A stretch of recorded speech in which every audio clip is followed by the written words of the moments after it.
Assalamualaikum warahmatullahi wabarakatuh, warga Sukawati semua. Ketemu lagi bareng saya Raden Ruli di China Modern Mystery Story Series episode yang kelima ya. Dimana di episode kali ini saya akan bukan membawakan ya, tapi akan membahas sebuah serial TV asal Tiongkok sana yang menjadi salah satu serial TV terbaik juga ya, berjudul Why Try to Change Me Now. Nah ini dia. Jadi film ini tuh punya nama asli atau judul asli filmnya itu Ping Yuang Sang Dem Moxi. Semoga bener ya pelafalannya. Merupakan serial drama kriminal Tiongkok yang diadaptasi dari novel terkenal karya Zhuang Shutao, dirilis pada Januari 2023 dan sudah bisa ditonton di platform iQIYI ya. Dan drama ini memadukan elemen misteri, terus kemudian juga menguras emosi pastinya, dan masih dengan atmosfer yang kelam ya. Jadi ini benang merahnya tuh itu ya. Jadi beberapa episode yang kemarin-kemarin juga punya atmosfer yang sama, yaitu atmosfer yang kelam. Jumlah episodenya cuma ada 6 ya. Jadi ini sebuah mini series, dan walaupun cuma 6, serial ini berhasil menyampaikan kisah yang begitu kompleks tentang pembunuhan dan trauma masa lalu, dan menceritakan juga latar industrial timur laut Tiongkok yang pada zaman itu ya terkesan suram. Cerita ini sinopsisnya ya berfokus pada Zhuang Su, seorang polisi muda yang menyelidiki pembunuhan seorang sopir taksi, dan investigasinya ini mengarah pada keterlibatan Li Fei, yaitu teman masa kecilnya yang memaksa mereka menghadapi rahasia yang kelam dari masa lalu ya, dan kita sebagai penonton tuh dibawa menyelami berbagai lapisan narasi yang menghubungkan tragedi pribadi, terus persahabatan yang rumit, dan ada beberapa pertanyaan moral ya. Setiap episodenya menambah lapisan misteri yang baru dan mengungkap hubungan antara kejadian masa lalu dan konsekuensinya di masa kini. Dan juga kita penonton diajak untuk tidak hanya fokus pada siapa pelakunya, tapi juga memahami apa yang membentuk karakter-karakter tersebut dalam cerita ini. Terus kemudian Dong Zijiang ya, ini memberikan performa yang kuat. Jadi dia memang udah aktor yang berbakat gitu ya. Berperan sebagai Zhuang Su di sini menampilkan kompleksitas seorang pria muda yang berjuang antara tugasnya sebagai polisi dan loyalitasnya kepada masa lalu. Ada juga Qiu Tan di sini berperan sebagai Li Fei yang menguras emosi kita ya, dan menggambarkan karakter yang berlapis antara kekuatan dan keputusasaan. Chemistry keduanya nih menjadi inti dari film ini ya, dan menciptakan dinamika yang menegangkan sekaligus mengharipkan nanti ada di beberapa episode. Kalau ngomongin kualitas produksi dan sutradaranya ini ada Zhang Dalei, di mana serial ini menampilkan sinematografi yang luar biasa indah ya. Tempo dulu dapat banget tuh retronya, terus melankolis jelas, dan nggak tahu ya, kayak mau mengungkap kesuraman lingkungan industrial dan ketegangan psikologis yang melingkupi para karakternya. Terus juga musik latarnya ya, itu banyak banget ambience yang benar-benar dibuat senatural mungkin. Terus musik-musik yang diangkat juga sangat subtle ya, tapi efektif ya untuk memperkuat atmosfer dan ketegangan serta misterinya. Pokoknya sejalan ya dengan estetika khas dari serial ini. Dan yang jelas, Why Try to Change Me Now ini tidak hanya sebuah cerita kriminal biasa. Ini adalah eksplorasi mendalam tentang bagaimana masa lalu seorang yang membentuk masa kini. Bagaimana trauma dan keputusasaan dapat mempengaruhi hubungan manusia serta dilema moral yang muncul ketika tanggung jawab berbenturan dengan perasaan personal. Dengan hanya 6 episode, serial ini padat, emosional, dan meninggalkan kesan yang begitu dalam kalau buat saya pribadi.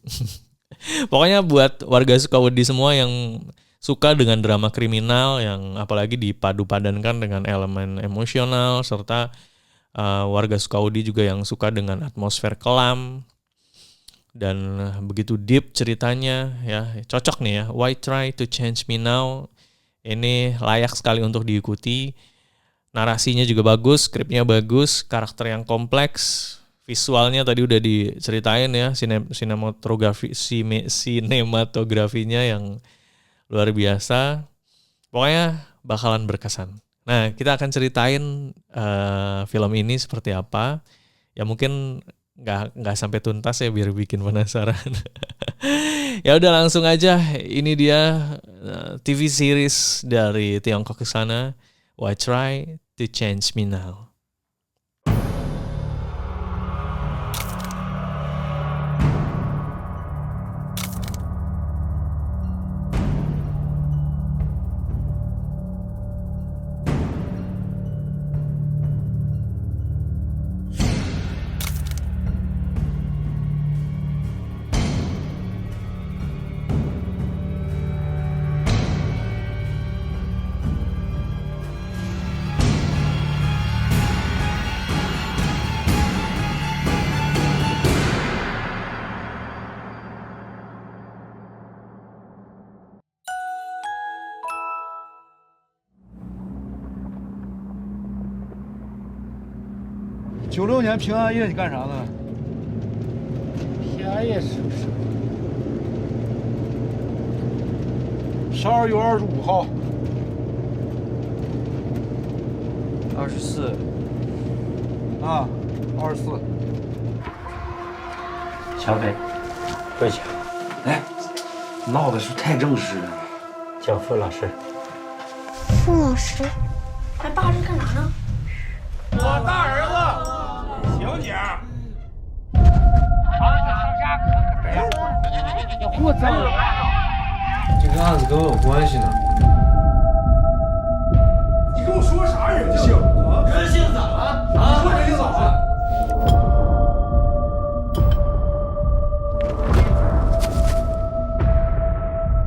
来显得亲密一些。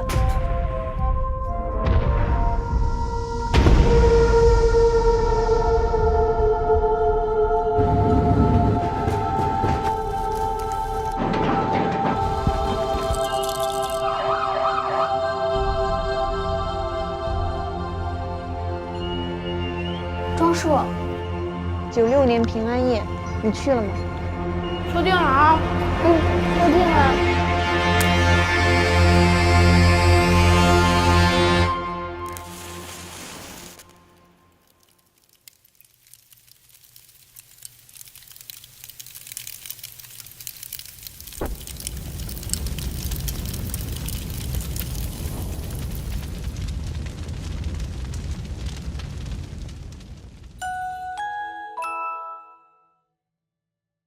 Cerita misteri yang saya ceritakan hari ini adalah program televisi yang penuh ketegangan ya dari Tiongkok sana. Why Try to Change Me Now. Dan ini berlatar di tahun 1980-an. Episode pertama dimulai dengan suasana kota kecil di Tiongkok di tahun 1980-an. Tempat berbagai kehidupan sederhana dan kehidupan yang keras itu bertemu ya. Kita diperkenalkan pada Zhuangsu yang tumbuh dalam keluarga sederhana tapi penuh dinamika. Ayahnya Zhuang Dezeng adalah pekerja pabrik yang ini ya, workaholic banget ya. Pekerja keras tetapi hidup dalam tekanan ekonomi dan sosial. Ibunya, Fu Dongxing adalah wanita yang berbakat dalam seni tapi memilih untuk mengabdikan hidupnya kepada keluarga. Zhuangzi adalah anak yang cerdas tetapi pendiam. Sebagai anak tunggal, ia memiliki hubungan erat dengan ibunya yang mengajarkan nilai-nilai tentang kerja keras dan keindahan seni. Kehidupan sehari-hari mereka adalah potret dari keluarga pekerja Tiongkok pada tahun tersebut. Penuh dengan perjuangan tapi tetap mencoba untuk mempertahankan harapan. Kemudian Zhuangzi memiliki seorang teman dekat bernama Li Fei. Li Fei ini seorang gadis yang ceria tapi memiliki sisi melankolis. Li Fei sering datang ke rumah Zhuangzi untuk belajar bersama. Dibantu sama ibunya ya, Fu Dongxing. Dan ibunya ini jadi semacam guru atau mentor dalam bidang seni. Persahabatan mereka begitu erat hingga mereka seperti saudara kandung.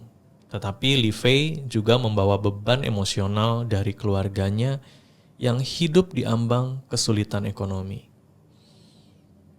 Pada suatu malam, sebuah tragedi menggemparkan kota kecil ini. Seorang pemilik pabrik bir ya, dan istrinya itu ditemukan tewas di apartemen mereka dengan luka yang sangat mengerikan. Tidak lama setelah itu, sebuah taksi ditemukan terbakar di daerah terpencil dengan sopirnya meninggal di dalam kendaraan tersebut. Dan kasus ini segera menarik perhatian polisi yang menemukan bahwa ketiga korban itu dibunuh dengan senjata tajam. Dan berita ini menyebar dengan cepat di kota kecil itu, menciptakan ketakutan di kalangan masyarakat. Banyak yang menilai dan mulai berspekulasi tentang siapa pelaku di balik kejahatan brutal ini. Tapi untuk Zhuangzi dan keluarganya, tragedi ini hanyalah awal dari perubahan besar yang akan mengguncang kehidupan mereka. Kemudian ada yang namanya restrukturisasi pabrik. Di tengah investigasi pembunuhan, ada restrukturisasi pabrik ya, dan itu terjadi di beberapa pabrik milik negara, dan banyak pekerja yang kehilangan pekerjaannya, termasuk ayahnya Zhuangzi, Zhuang Dezheng ini ya. Dan situasi ini memaksa keluarga Zhuangzi untuk mengambil keputusan sulit. Ayahnya memutuskan untuk meninggalkan keluarga dan pergi ke Tiongkok Selatan untuk mencari peluang baru. Dan perpisahan ini menciptakan luka emosional pada Zhuangzi yang merasa kehilangan sosok ayah dalam hidupnya. Sebagai akibat restrukturisasi tadi ya, ekonomi dan tragedi yang dijalani pada masyarakat tersebut tuh beneran terguncang ya. Semua tuh beneran jadi jatuh miskin. Dan keluarga Li Fei juga harus pindah ke kota lain untuk mencari kehidupan yang lebih baik. Perpisahan antara Zhuangzi dan Li Fei menjadi momen yang emosional dan menandakan akhir dari masa kecil mereka yang penuh kebahagiaan. Hubungan mereka meskipun terputus oleh jarak menjadi salah satu pondasi yang kuat dalam cerita ini. Zhuangzi kini menghadapi hidup tanpa kehadiran ayahnya dan sahabat terdekatnya Li Fei. Li Fei ini perempuan ya. Dan kehidupan sehari-hari yang biasanya sederhana namun bahagia berubah menjadi serangkaian tantangan yang baru. Ibunya Fu Dongxing, ibunya Zhuangzi maksudnya, itu berjuang menjaga stabilitas keluarga dengan bekerja lebih keras. Tapi trauma dan rasa kehilangan terus membayangi kehidupan Zhuangzi. Dan episode pertama ini ditutup dengan suasana yang melankolis tapi penuh misteri. Kamera ini sering nyorot Zhuangzi ya. Dan jadi gimana ya, transisi antara Zhuangzi yang tadinya bahagia terus berubah jadi pendiam itu beneran diliatin banget. Dan ada beberapa scene juga ketika Zhuangzi tuh menatap foto keluarganya gitu ya. Karena bapaknya nggak ada, pergi, kabur gitu. Dan tragedi dan perubahan yang ia alami menandai awal dari perjalanan panjangnya. Sementara itu, investigasi kasus pembunuhan masih berlangsung dengan pihak berwenang di sana, dengan pihak kepolisian di sana yang terus berusaha mengungkap kebenaran. Jadi episode 1 Why Try to Change Me Now ini adalah pengantar yang penuh yang kompleks lah ya. Dan cerita ini tidak hanya membangun latar belakang karakter utama, tapi juga memperkenalkan konflik-konflik yang akan berkembang di episode-episode berikutnya.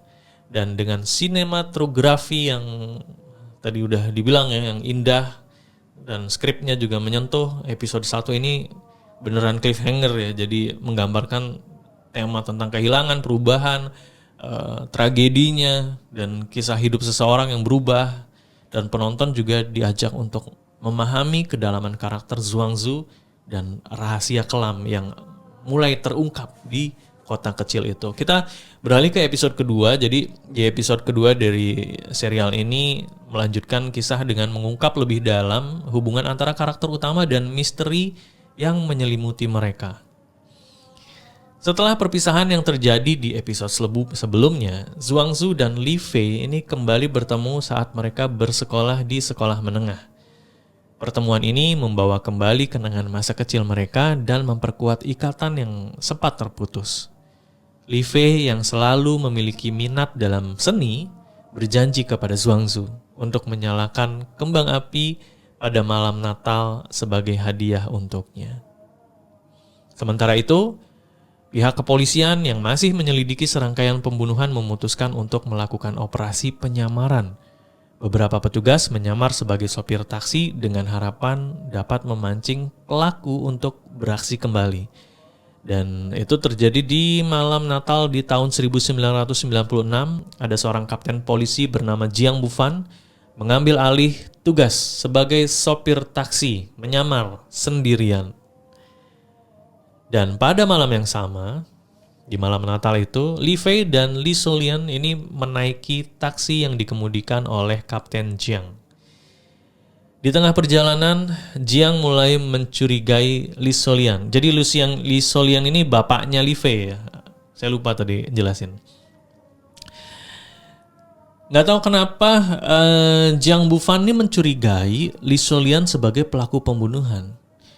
Ia memerintahkan Li Solian untuk keluar dari mobil, meninggalkan Li Fei sendirian di dalam, dan di luar mobil terjadi konfrontasi antara Jiang dan Li Solian.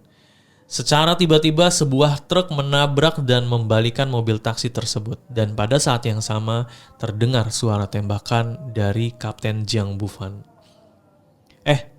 Sebuah tembakan,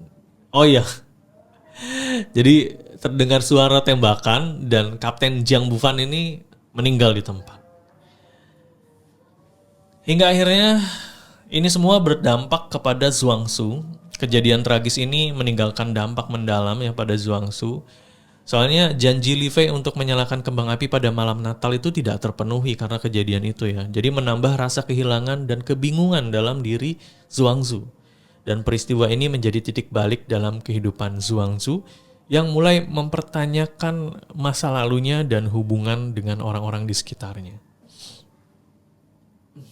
Episode ini juga memperdalam misteri yang ada dan mengungkap lapisan-lapisan baru dari cerita yang kompleks ini, dan hubungan antara karakter utama semakin rumit sementara penyelidikan polisi menghadapi tantangan baru dengan kematian salah satu anggotanya, ya, Jiang Bufan tadi, dan penonton diajak untuk terus mengikuti alur cerita yang penuh intrik ini.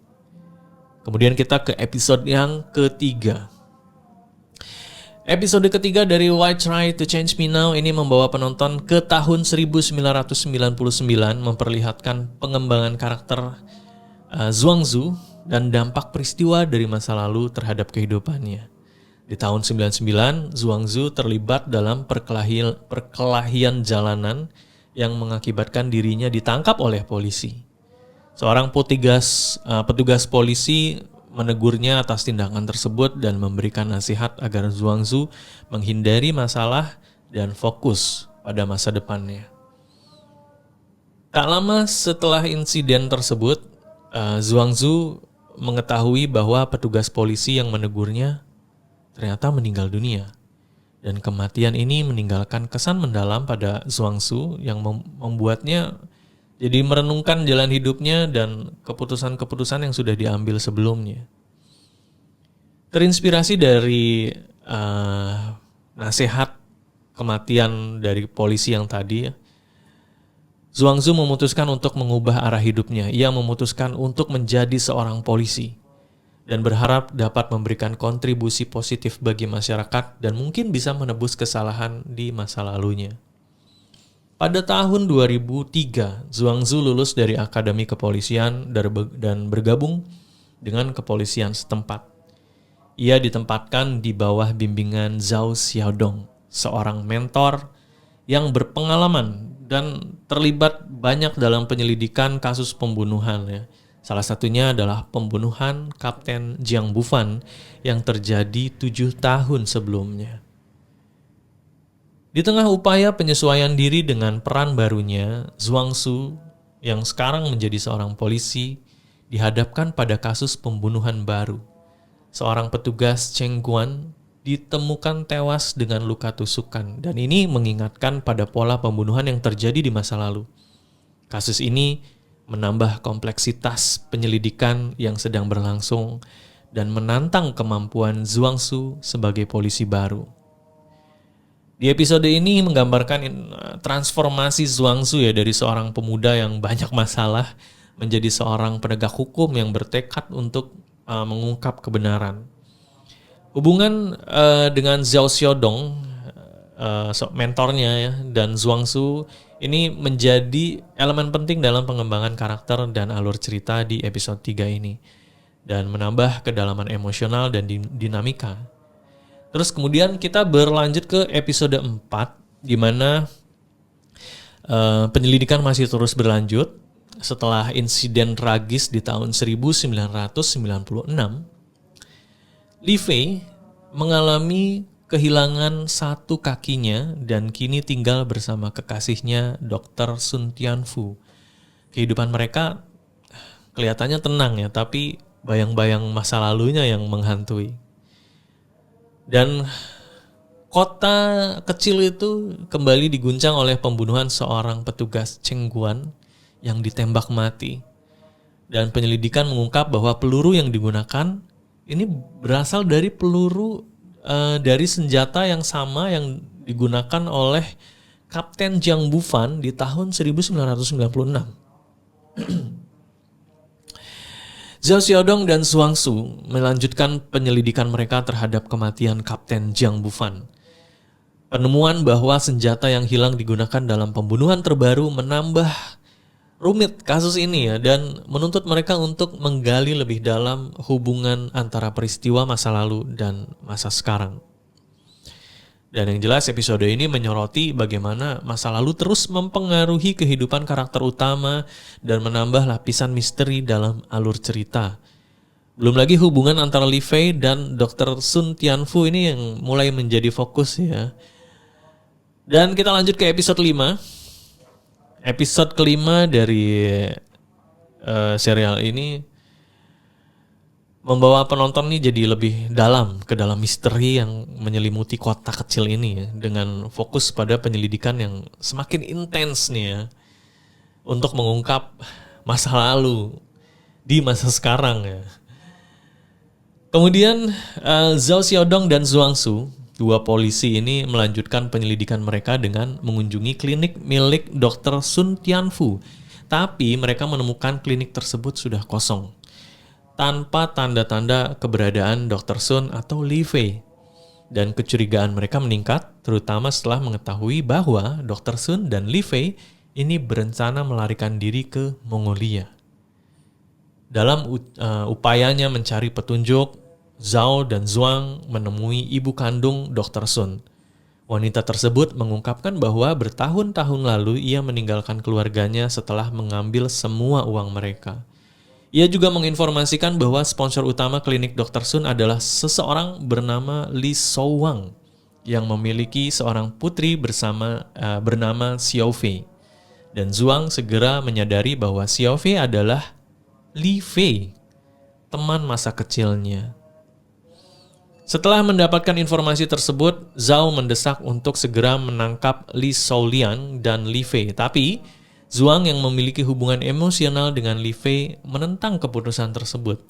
Dan perbedaan pendapat ini menciptakan ketegangan antara keduanya. menyoroti konflik antara profesionalisme dan perasaan pribadi dalam penyelidikan. Klinik Dr. Sun ternyata sudah dijual dan dalam proses renovasi. Dalam memeriksa lokasi tersebut, Zhuang menemukan bantal berlumuran darah dan buku harian milik Li Fei. Membaca buku harian itu, Zhuang terkejut mengetahui rahasia kelam yang melibatkan keluarganya dan keluarga Li. Ternyata ayahnya, Zhuang Dezheng, itu pernah terlibat dalam pemukulan terhadap ayah Fu Dongxin selama revolusi kebudayaan. Selain itu, di dalam buku harian tersebut, Zhuang menemukan bungkus rokok yang sama dengan yang ditemukan di jaket Kapten Jiang. Dan ini mengindikasikan keterkaitan antara peristiwa masa lalu dan kasus pembunuhan yang sedang diselidiki. Lanjut aja ya, kita ke episode yang terakhir ini. Jadi di episode kelima tadi kan misterinya sudah semakin dalam, sudah beberapa terungkap ya. Dan ya semakin kompleks. Dan di episode ke-6 kali ini serangkaian peristiwa akhirnya terungkap ya. Dimulai dari Zhao Xiaodong, namanya agak-agak mirip ya. Akhirnya berhasil menangkap Zhao Qingge yang mengaku bertanggung jawab atas pembunuhan pasangan pemilik pabrik bir dan pembakaran sopir taksi. Tapi Zhao Qingge ini membantah terlibat dalam pembunuhan Kapten Jiang. Oh, jadi ada orang yang ngaku nih. Dan keluarga Zhuang akhirnya berkumpul untuk merayakan ulang tahun Fu Dongxing. Dalam momen ini, Fu Dongxing meminta Zhuang Dezheng untuk menandatangani surat cerai dan kemudian meninggalkan kota, menandai perpisahan emosional dalam keluarga mereka. Akhirnya ketemu lagi nih di momen selanjutnya dengan Li Fei. Li Fei yang berencana melarikan diri melihat pengumuman orang hilang yang dikeluarkan oleh Xiao Shu. Dan hal ini membuat Li Fei ini membatalkan rencana pelarian dan memutuskan untuk bertemu dengan Zhuang Shu. Mereka bertemu di sebuah taman. Jadi di taman ini masing-masing mendayung perahu di danau. Dan Li Fei mengungkapkan seluruh kebenaran tentang malam Natal di tahun 1996 dan menanyakan apakah Zhuang Zhu datang pada kencan kembang api mereka saat itu. Zhuang Zhu menyembunyikan kebenaran, mengatakan bahwa ia telah melupakan janji tersebut. Mendengar hal ini, Li Fei tertawa putus asa dan kemudian mengakhiri hidupnya dengan tragis dengan menembakkan dirinya menggunakan pistol. Pada akhirnya Zhao Qingge dan Li Sholian dijatuhi. Li Sholian ini bapaknya Li Fei ya, dijatuhi hukuman mati atas kejahatan yang mereka lakukan. Episode ini menutup serangkaian peristiwa dengan nuansa yang begitu melankolis, menyoroti bagaimana masa lalu dan keputusan yang diambil di masa lalu dapat membawa konsekuensi yang mendalam dan tragis dalam kehidupan di masa depan setiap karakternya. Ya, jadi di sini kita bisa melihat perubahan sosial dan takdir individu. Film ini menggabungkan elemen budaya, latar belakang sosial wilayah Tiongkok Timur Laut ya, untuk memberikan wawasan mendalam tentang masyarakat di sana. Elemen-elemen seperti ini, seperti gelombang pemutusan hubungan kerja itu ya, itu memang beneran terjadi dan dalam film itu merupakan gambaran nyata dari masyarakat Tiongkok Timur Laut pada periode sejarah tersebut. Dan film ini menunjukkan bagaimana perubahan sosial secara mendalam itu mempengaruhi takdir setiap individu masyarakat di sana. Dan hal ini mengingatkan kita bahwa dalam konteks perubahan besar, pilihan dan upaya individu meskipun penting seringkali tunduk ya pada arus besar zaman. Dan kejahatan serta hukuman dalam film ini bukan hanya gambaran sederhana dari tindakan kriminal, tapi juga mengandung refleksi mendalam tentang sifat manusia, moralitas, dan keadilan sosial. Film ini memperlihatkan bahwa tindakan kriminal seringkali memiliki akar sosial dan psikologis yang kompleks. Hukuman yang digambarkan bukan hanya sanksi hukum, tapi juga siksaan batin ya, dan keinginan untuk menebus dosa-dosa masa lalu. Ya, meskipun cerita ini penuh dengan tragedi, ada kekuatan cinta dan penebusan dosa yang menjadi benang merahnya. Cinta itu memang tidak diungkapkan oleh Li Fei untuk Zhuangzi, tapi upaya Fu Dongxing yang tanpa berhenti mendidik Li Fei muda, semuanya menunjukkan sisi baik dari sifat manusia. Kekuatan cinta dan penebusan ini menjadi dorongan penting yang membantu para karakter keluar dari keterpurukan untuk mencari penebusan dosa di masa lalu. Jadi film ini diangkat dari novel ya, dan di dalam novelnya juga seperti berusaha untuk mengungkap kebenaran yang tersembunyi selama bertahun-tahun melalui pembunuhan sopir taksi. Dan ini mengingatkan kita bahwa kebenaran memiliki kekuatan yang besar yang mampu membuka kedok kebohongan dan membawa fakta ke permukaan. Tapi menghadapi kebenaran juga membutuhkan keberanian dan kebijaksanaan. Hanya dengan berani menghadapi dan menerima kebenaran, kita tidak dapat menemukan rasa lega dan penebusan dosa lah ya. Why Try to Change Me Now menunjukkan kompleksitas dan keragaman sifat manusia melalui gambaran karakter-karakter yang diceritakan tadi. Jadi setiap karakter memiliki kekuatan dan kelemahan, mimpi dan perjuangan mereka sendiri, dan hal ini membuat kita menyadari bahwa sifat manusia itu tidak sekedar hitam dan putih, melainkan penuh dengan area abu-abu dan warna-warna lainnya. Tapi oleh karena itu ketika menilai orang lain kita harus lebih toleran dan lebih memahami serta menghindari pelabelan ya, atau membuat penilaian dengan mudah. Dan di akhir-akhir podcast ini ya, di menit-menit terakhir nih, Why Try to Change Me ini sebuah karya yang menurut saya menghadirkan tema emosi pada berbagai tingkatan ya. Narasinya juga bercabang dan karya ini jadi seolah kayak menyulam takdir sekelompok kecil karakternya ya, untuk menunjukkan keragaman sifat manusia. Moses dalam film ini melambangkan penebusan dosa dan harapan, sementara di akhir cerita menunjukkan bahwa kebaikan dan ketangguhan sifat manusia ya. Tapi kebaikan dan ketangguhan sifat manusia itu akan hidup selamanya, sedangkan kebohongan, dosa-dosa itu hanya akan menghantui ya. Dan juga warga Sukaudi semua juga bisa ikut serta dalam berimajinasi ya, bahwa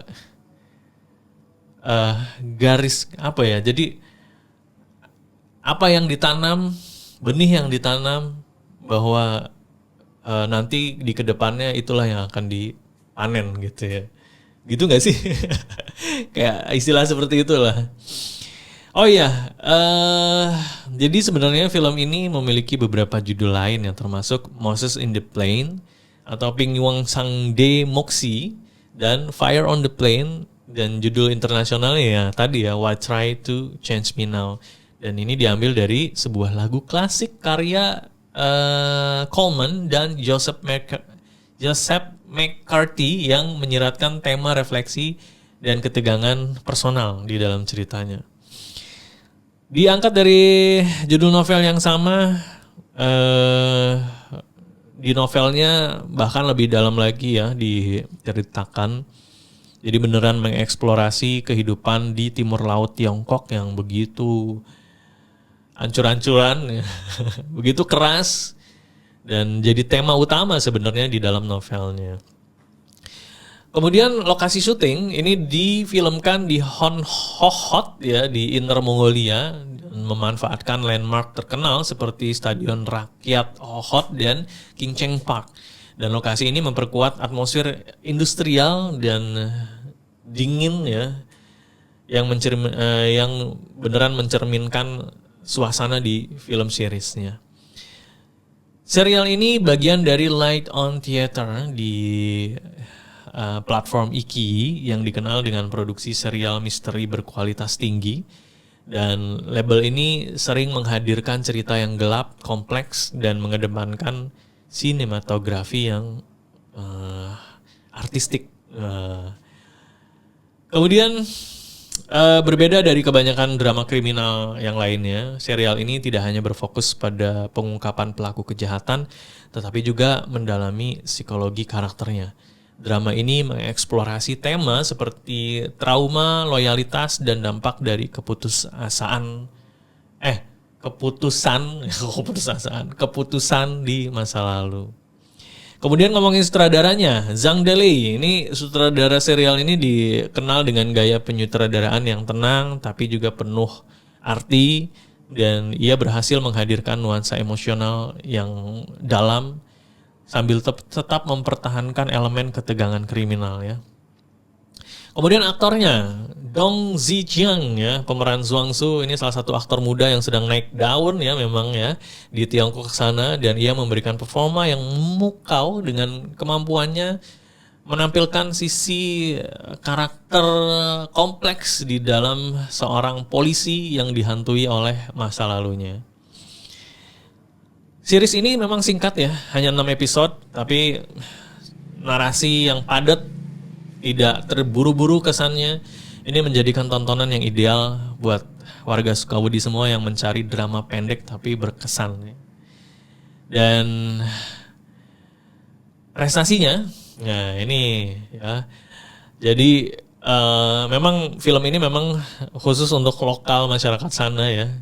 Tapi serial ini ternyata mendapatkan perhatian di platform internasional berkat elemen universalnya seperti hubungan manusia dan misteri kriminal, dan banyak penggemar drama Asia merekomendasikannya sebagai salah satu karya berkualitas dari Tiongkok. Wah. Ya, jadi penghargaannya prestisius juga, termasuk menjadi drama dengan bahasa Mandarin pertama yang dipilih untuk bersaing di Berlinale Series di Festival Film Internasional Berlin ke-73, dan ini menandai pengakuan internasional atas kualitas film dan narasi yang mendalam dari film series Asia. Dan serial ini juga diakui sebagai bagian dari Iki Miss Theater, platform terkenal untuk drama kriminal berkualitas tinggi. Dan selain itu, serial ini dihasilkan oleh tim yang sebelumnya memenangkan penghargaan seperti Silver Bear di Berlinale untuk karya sebelumnya oleh sutradara Zhang Deli ini juga.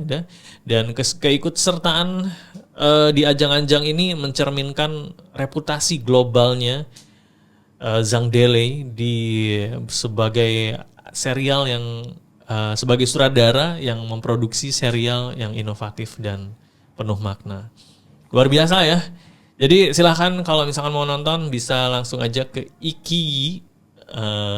Di situ ada subtitle bahasa Inggris, tapi juga tersedia subtitle bahasa Indonesia. Ya tapi di create dengan AI ya. Semoga sih akurat. Jadi itu dia, terima kasih untuk episode kali ini. Kita ketemu lagi di episode selanjutnya besok ya, di China Modern Mystery Story Series. Assalamualaikum warahmatullahi wabarakatuh. Jangan lupa untuk subscribe dan nyalakan lonceng notifikasinya, di-share ke teman-teman yang suka, dan di komen jangan lupa ya. Saya Raden Ruli pamit. Wassalamualaikum warahmatullahi wabarakatuh.96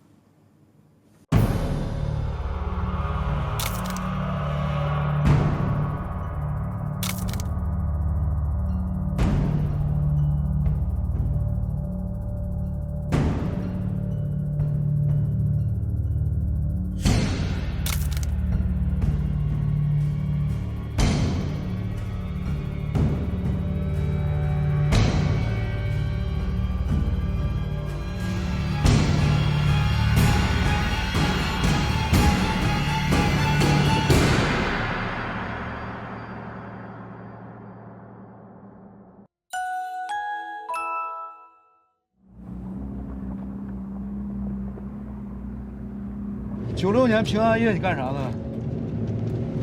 平安夜是不是12月25号。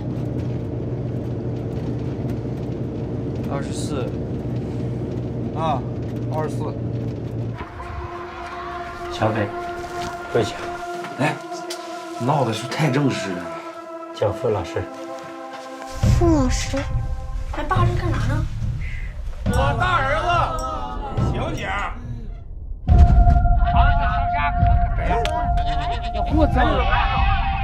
这个案子跟我有关系呢。你跟我说啥人性啊？人性咋了？啊？说人性咋了？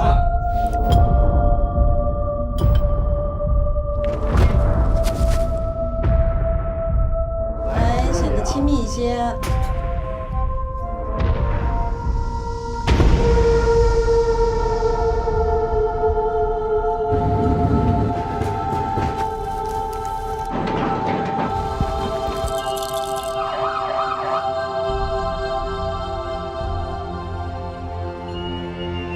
庄叔，96年平安夜，你去了吗？说定了啊。说定了。